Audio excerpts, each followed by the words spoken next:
সেই হোক একটা কথা বলেছেন, এই ধরনের উইকেটে আপনি ঘুম থেকে উঠে খেলতে চাইবেন না। এখানে অনেক পরীক্ষা দিতে হয়। বাংলাদেশের প্রেক্ষাপটে বিভিন্ন সময় পরীক্ষার প্রশ্নপত্র আমরা আউট হইতে দেখি, কিন্তু মিরপুরের উইকেটের প্রশ্নপত্র আগে থেকে ওপেন থাকার পরেও ওই পরীক্ষায় পাশ কে করতে পারবে কে পারবে না সেটা একটা বড় পরীক্ষা বটে। এখানকার উইকেট, এখানকার কালচার, মিরপুরের ঘূর্ণি, মিরপুরের আনপ্রেডিক্টেবিলিটি সবকিছুই মাথায় নেয়ার পরেও কি ঘটবে তা জানার পরেও খাবি খেতে হয়। যারা এখানটায় প্রতিদিন খেলেন, আসেন, দেখেন, তারাও খাবি খান, প্রতিপক্ষ খাবি খায়। আলোচনা সেই জায়গায় না। আলোচনার ট্যাগলাইন হচ্ছেন রিশাদ হোসেন। রিশাদ হোসেন চলে যাচ্ছেন, কোথায় যাচ্ছেন, কেন যাচ্ছেন, কেন রিশাদ বাংলাদেশে থাকছেন না। আজকে এই রিশাদের কৃতিত্বকে ছোট করার জন্য অনেক জায়গা থেকে অনেক কমেন্টস আমি আমার ইনবক্সে দেখেছি। খেয়াল করে দেখুন, রিশাদ যখন আজকে বাংলাদেশের বোলিং লাইন আপে তার প্রথম ওভারটা করলেন, তার আগে মেহেদী হাসান মিরাজ আরো 4 জন বোলারকে ইউজ করেছে। Rishad was the 5th bowler.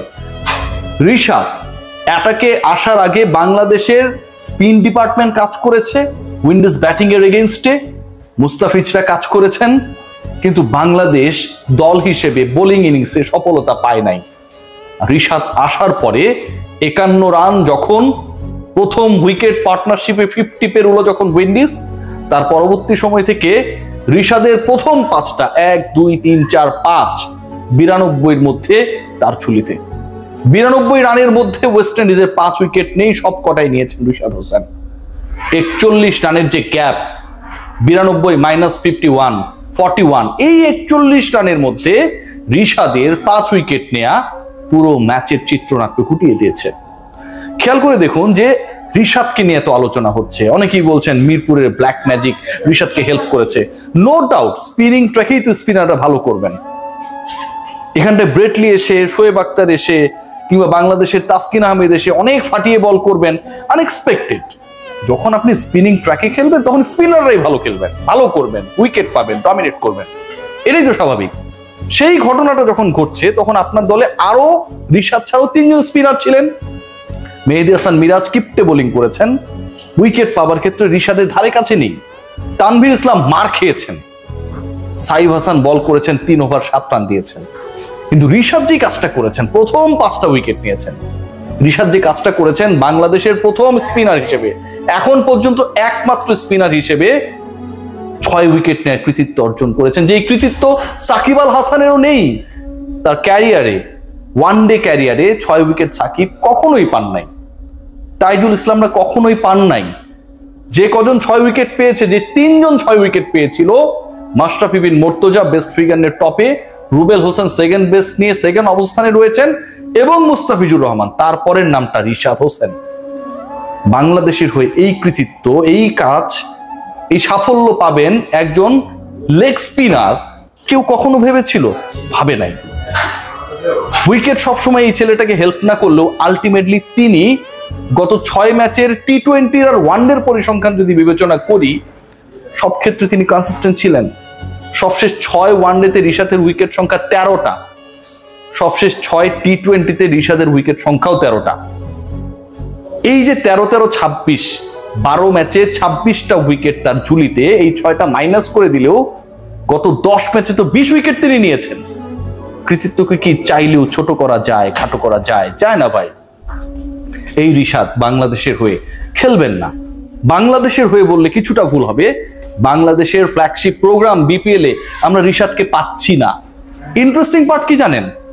এই একদিন আগেই রিশাদকে নিয়ে বিগ ব্যাশ, আপনারা সবাই জানেন, অস্ট্রেলিয়ান লিগ, তারা পোস্ট করেছে রিশাদ ফাইনালি তাদের হয়ে খেলছেন। 2 দিন আগে ভিডিও বার্তায় জানিয়েছেন রিশাদ যে তিনি প্রস্তুত বিগ ব্যাশ খেলার জন্য। যে রিশাদকে বহু বছর ধরে, বহু সিজন ধরে বিগ ব্যাশে খেলার অফার দিয়ে আসছিল দলগুলো, সেই রিশাদ অবশেষে বিগ ব্যাশে খেলতে যাচ্ছে ঠিক তখনই যখন আমার বিপিএল দৌড় গড়ায়। বিপিএল এ এই মন্থর উইকেটে সাফল্য পাওয়ার চেয়ে, আপনার আমার কটূক্তি শোনার চেয়ে রিশাদ হোসেনের কাছে ভালো মনে হয়েছে অস্ট্রেলিয়ায় গিয়ে নিজেকে প্রমাণ করার, এবং তিনি নিজেকে প্রমাণ করবেন। আজকে তিনি যেভাবে প্রথম 5টা উইকেট পেয়েছেন 7 ওভারের মধ্যে, 9 ওভার বল করে তিনি 6 উইকেট নিয়েছেন। শুরুর 5-এর গল্পে এক এক করে রিশাদের নাম যেভাবে আসে, সোহানের ক্যাচের কথা যেভাবে আসে, উইন্ডিজকে শেষ করে দেওয়ার ক্ষেত্রেও, লাস্ট উইকেট নেওয়ার ক্ষেত্রেও রিশাদ ছিলেন সফল। 74 রানের বাংলাদেশের জয়, 200 পেরোনো বাংলাদেশের ইনিংস, 200 স্ট্রাইক রেটের রিশাদ, 2টা ছক্কা মারা, 1টা 4 মারা, সবকিছুই একটা ম্যাচে একজন কেন্দ্রিক। যিনি ডমিনেট করেছেন আলটিমেট ডমিনেটর হিসেবে, সেই তিনি বিপিএল এ থাকছেন না, সেই তাকে বিপিএল এ আমরা পাবো না। খেয়াল করে দেখুন যে বিপিএল আমরা বিদেশিদের নিয়ে অনেক চিন্তা করি, কোন টিম কোন বিদেশিকে আনবে, ড্রাফটের সময় কম, দল দিলে কবে টিম গোছাবে, এটসেট্রা এটসেট্রা, কত আলোচনা হয়। সেই জায়গায় আমি আমার লোকাল ক্রিকেটারকে খেলাতে পারবো না, বিদেশিরা বিগ ব্যাশের চাহিদায় রিশাদের নামটা উপরের সারিতে। অতৃপ্তি থাকবে হয়তো বিপিএল এ, কিন্তু এই যে একটা তৃপ্তি যে বিপিএল এ তিনি খেলবেন না, বিগ ব্যাশে গিয়ে খেলবেন, বিপিএল এর পাশাপাশি আমরা বিগ ব্যাশে ফলো করব, এই তৃপ্তিটা রিশাদ যখন ওখানটায় সফল হবে, নিশ্চয়ই হবেন, অন্য সবকিছু ছাড়িয়ে যায়। আজকের এই ম্যাচটায় উইকেট নিয়ে অনেক আলোচনা থাকবে, অনেক সমালোচনা থাকবে, এন্ড এভরিথিং ইজ ভ্যালিড। যেভাবে বল টার্ন করেছে, যেভাবে বাংলাদেশ উইকেট পিলিয়ে এসেছে, বাংলাদেশ যেভাবে উইকেট নিয়েছে, আধিপত্য দেখিয়েছে, স্পিনাররাই আপনি খেয়াল করে দেখবেন যে ওদের 10 উইকেট নেয়ার ক্ষেত্রে মোটামুটি 8 উইকেটই তারাই নিয়েছে। সেই জায়গায় অন্য সবার থেকে যার প্রতি আপনার কনফিডেন্সটা কম ছিল, মিরাজ 5 উইকেট 6 উইকেট পেতে পারে, আপনি ভাবতেই পারেন, তানভীর 5 উইকেট 6 উইকেট পাইতে পারে, আপনি ভাবতেই পারেন, রিশাদ হোসেন 6 উইকেট পাবেন, বাংলাদেশের ফার্স্ট এভার স্পিনার হিসেবে 6 উইকেট পাবেন, বাংলাদেশের প্রথম ডানহাতি স্পিনার হিসেবে 5 মারবেন, এটা ভাই চিন্তার বাইরে ছিল। সেটাই তিনি করে দেখিয়েছেন। বাংলাদেশে বিপিএল হবে এবং সেখানটায় বাংলাদেশের একজন ক্রিকেটার না খেলে বিগ ব্যাশ খেলতে যাবে, এটাও চিন্তার বাইরে, সেটাও তিনি করে দেখাবেন। অদ্ভুত রিশাদ। বাংলাদেশে একসময় একটা হাহাকার ছিল, আমরা লেগ স্পিনার পাই না।